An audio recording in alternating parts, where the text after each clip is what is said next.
I do not have the guts to cut off Charlie McBride, and I do not have the guts to cut off George Darlington, Jared Thomas. So it was what an honor to have them all here. Questions? What was their message? Coach Darlington comes to every practice. He comes to Sunday night walkthrough or Monday walkthrough. He comes to Tuesday morning practice. Comes to Wednesday night practice. He comes to Friday. He'll come to everything. So he's there every day. He always talks to me about everything that they did, and he still teaches football classes, right? So, he's definitely super up. So it's always fun to talk football with him. These are the men I looked up to. These are the men I used to go to AFCA conventions and listen to speak, right? Red Barron, member of the national championship team. He comes to practice every week. So we have a core group of former alums that come during the week, different times. Jared Thomas, I think, just shared with the guys a little bit about just, what it means to be an alum and the great memories he has of helping each other and being on the sidelines and how proud they are. And then Coach McBride, he was the D coordinator. He was talking about, getting after it and the way we play and the way we attack people. And, as I said to our team, Trev introduced them, but I said it's really cool when, obviously people are going to come watch us win. But I think Coach McBride, Coach Darlington, they want to come watch us play. There's a standard they want us to play at. So it's not just about the scoreboard, it's about the way we play. And that's our message to the players all the time. And that doesn't mean we're not trying to win. It means we're trying to do something greater than just winning. And to hear it from those guys was really cool.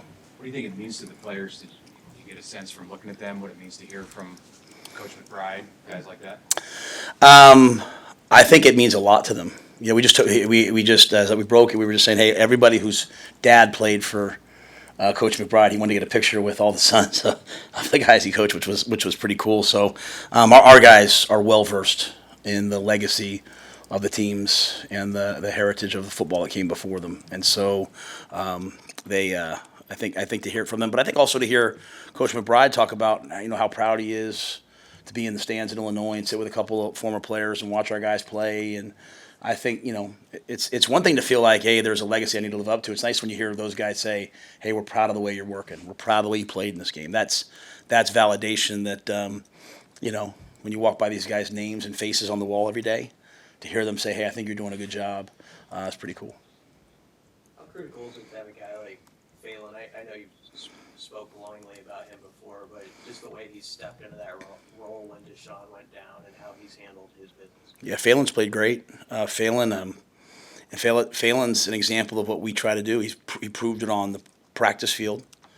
It's a competition. Like, you go into Tuesday practice. If you don't practice well, you might not start on Saturday. If you don't practice well on Wednesday, you might, if there's someone practicing better. It's just all fair. It's all competition. And when there was an opportunity, we moved multiple guys around. Malcolm went to safety. So we have a bunch of good players, but Failen has just stepped up, and he's maintained his excellence on special teams as well. So I think he's really an invaluable member of the football team. And I'll just say this: he set an example for our team this summer. Because he was a former walk-on. He was put on scholarship in the spring. We had an extra scholarship just for the spring, and we had roster management. Hey, I'm not sure if I can do it in the fall, and never came to me and said, well, if I'm not on scholarship, I don't think I'm going to come. He just was like, whatever it takes, coach. And we were able to put him on scholarship this fall because he's beyond deserving. But the hard part of this job is sometimes it's just the numbers and the rules. But never let his commitment to the team waver based upon his own circumstances. He's not circumstance-based. And so then when you see him having success on the football field, that's a great example for young guys. Like, if I don't let my circumstances dictate and I just continue to work every single day, eventually things will work out. So there's not a thing that we don't give. Like, if they say, hey, coach, we want to try to do this special thing with Failen, I'm all in. I trust him to get things done. How do you feel like those freshman wide receivers practice this week? Great week. Great week of practice. Great, really 2 weeks. And they're ready to go. I mean, I know this. I mean, they might be young, right?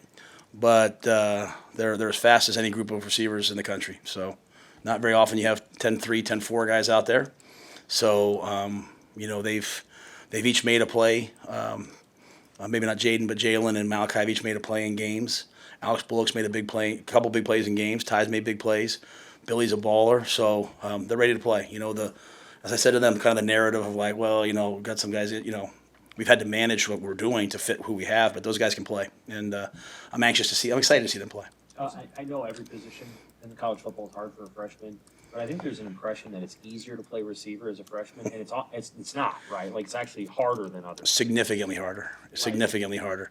Because, well, I mean, it depends on where you go, right? I mean, if you're in like a spread offense that has like 4 or 5 concepts, maybe, right? But our receivers didn't come in mid-year either. That's the other thing, right? Like nowadays, like, I mean, there's some schools. I mean, I think like I was talking to the guys at Clemson. Like, I think their whole class came in mid-year, pretty close to it. Nowadays, with the pressure to win right away, like you're bringing everyone in mid-year.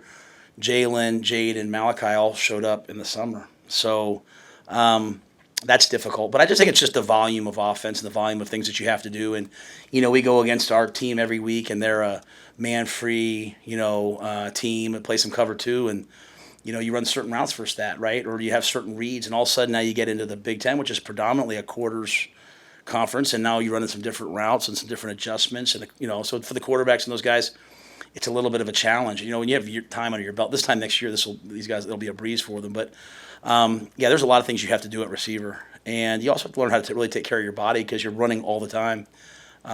It's way easier to come in and rush the passer, right? You can just situationally kind of go out there, and people will say to me, like our defensive coaches will say, "Well, just put so and so in and just run this play with them." Well, yeah, okay, you can do it a couple times a game, but it's pretty hard as a coordinator to always be like, hey, give me this guy for this play, give me this guy for this play. Really, at the end of the day, like we need receivers to go win on third down, and that's a multitude of things that we have to do. So these guys are at that point, though. They can play, and they're ready to play.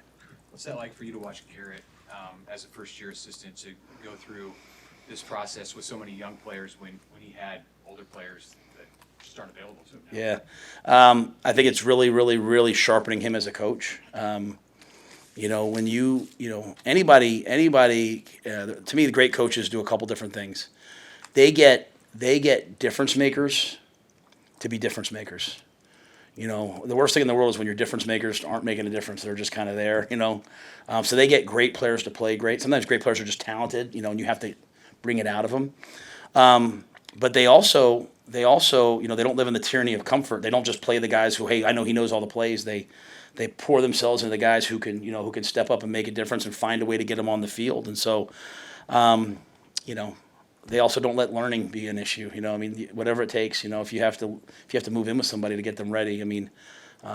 So I've been around a lot of coaches in my time, Mitch, who are like, well, he can't learn it. Anybody can learn if they want to learn. So I think Garrett's done a great job of bringing these guys along, not giving them too much too early, so that they're overwhelmed. But it's their time. They're ready. We had a bye week, second half of the season, first game, excellent opponent, great opportunity for them. Tristan made a couple of kicks against Illinois. Did you see since that game, an improvement in confidence or just like his consistency? The thing I love about Tristan is I don't really feel like, oh man, I got to be careful with him here. Like I don't feel like a drop in his confidence. Because when he does miss, it's just technical, right? Like, when I slice, my 7-irons, because I have I don't even know why, but it's technical, right? So, he missed the one kick last week, but it was a bobbled snap and hold. For him actually to get that ball as close to as it was really a challenge. So I'm happy with where he is. I love the fact when young players struggle to go through some adversity and I see them not cracking but getting stronger. Like either you crack this thing or you get cracked. And he's at the precipice of something great, I think. And so he's handling it well. He'll only get better and better. I have confidence in him. And, even in that game, we put him out there the third time just to make it a 3-score game. So he's handled it really well. I think he'll play well. At Northwestern's 3-3, what can you say about their resolve given everything that happened on that campus over the offseason? Well, as I said, Pat Fitzgerald is a friend of mine. And Pat Fitzgerald is someone that I'd let my son go play for. I can't speak to everything that happened there. So just in terms of me knowing him as a man, I respect him. And, his son is on the team. His son stayed there, So I just think, at the end of the day, Coach Braun's done an amazing job. When you have a coach that's probably really regarded and you have that kind of chaos right before the season, nowadays, the minute your coach leaves, the portal window opens. And maybe they had 1, 2, 3, I don't know what they had 4. You guys know that better than me, but the team didn't all just leave. And I think that speaks a lot to them. It probably speaks a lot to what a Northwestern degree means, what their time there means, but they're playing for each other.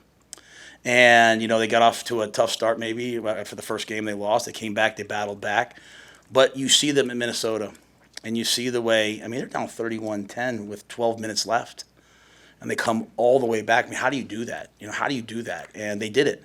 And so I don't know Coach Braun, but it's just really impressive what he's done, what the rest of that staff's done, what those players have done. They're playing for each other, and they're a really good football team. That's the big thing. Is it's not like they're a really good football team. You got to go defend Henning. You got to go defend Campor. You got to go. I mean, they got guys who can play, and they're tough and physical, and they're rugged on defense. So they're excellent.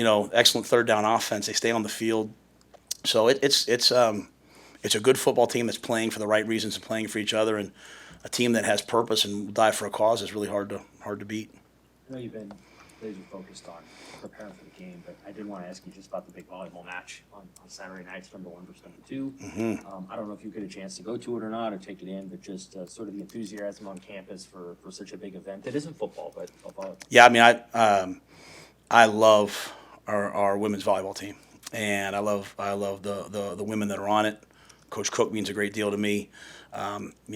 In those kind of tough moments early in the year when you lose a couple games, it's John Cook and a bunch of our other coaches, but Coach Cook is the one kind of hitting me up. So I'm excited for them. I've watched pretty much every match because I have 2 daughters at home that want to be Nebraska volleyball players, and so I mean, we say, hey, can we watch the Michigan match? I'm like, yeah, I think we're going to watch the highlights, the 12-minute highlight. It's an hour and 31 minutes straight through of watching volleyball, but I'm fascinated by the sport, fascinated by them. So my daughters want to go.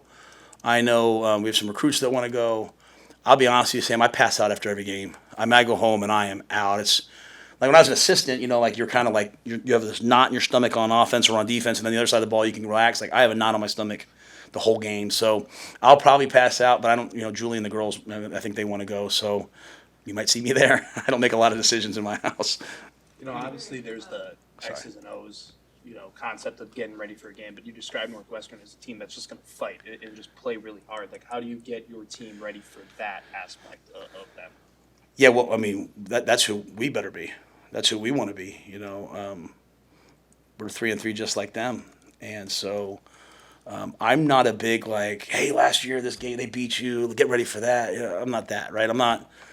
I'm just sort of I really am hey, this is an opportunity for us to go 1-0 this week. For me, honestly, it's been 2 weeks since Friday night at Illinois was one of the most fun experiences for me. Just being in that locker room with those guys and that vibe and that energy on the road. I mean, I'll tell you, walking out and their crowd booing us, it was I felt alive. I was excited. I think back to the COVID year of us walking out in the empty stadium. I loved it, and I love being with the guys. I like to walk out with the captains. I like to let the team run out. I don't want to run out with the team. Let them have that moment, right? And just walking out with the captain. So I'm excited just to have that opportunity to go do that again, right? To walk out with the team, to go watch them play. I think we have good players. I want to see them play. But that toughness, that playing for each other, you guys listen to me, preach basically on Mondays about what I want our team to be about. It's because I want our team to be just like Northwestern team is. I want us fighting every week for each other and for what we want, not for the things that come with winning, but to win and be a good football team. So you need to play teams like Northwestern that are doing the same thing because it's a barometer into your soul of, hey, how tough are we? How, obviously Illinois was a great test for us to see how we could bounce back from Michigan. This is a great test for us to see, hey, after a bye week, how much do we really want to play for each other? How much do we really love this game? How much do we love this team? And I don't question at all our effort. It'll come down to blocking and tackling. You can try really hard and I could still miss the block on you, right? I could still miss the tackle. It's going to come down to technique and execution and playing fast and playing hard. But I expect us to play well. Back to volleyball for a second. In the off season, with your winter conditioning stuff, all of you guys went to a bunch of different events and all of that. And then Heinrich this week talked about the importance of supporting volleyball and all of that. Just even though you guys are in the season, how important is that still for you to, with the camaraderie with all the other athletes? Yeah, I think the biggest thing is because we utilize the same training table, the same academic space, and because everyone sort of flows through here, you just get to know the student athletes, So I'd much prefer to get to know them as people, instead of just someone in a jersey. But, in the preseason, we went to the soccer game. I was talking to Coach. It's the last golf match is coming up. So I want to be a part of all those things. It's why you love being at the University of Nebraska, because there's excellence abounds, right? That's why we go take the players to go see Hamilton. I want them to be around excellence, and the volleyball team is certainly excellent. So I think it's really important for our guys to understand that they're part of something bigger, not just the team, but also the athletic department, also the university, also the state. So that's why we try to do those things. But to me, when you go watch our women's volleyball team play, like, you're watching the best people in the world at what they do, and that's pretty cool to me. So I hope I get to go Saturday. Now you're making me think I should go. So maybe I'll go. But no matter what, I know they're going to be ready to play. I know they're going to be fired up to go, and I know you will see a bunch of our players there too. All right, thanks, guys.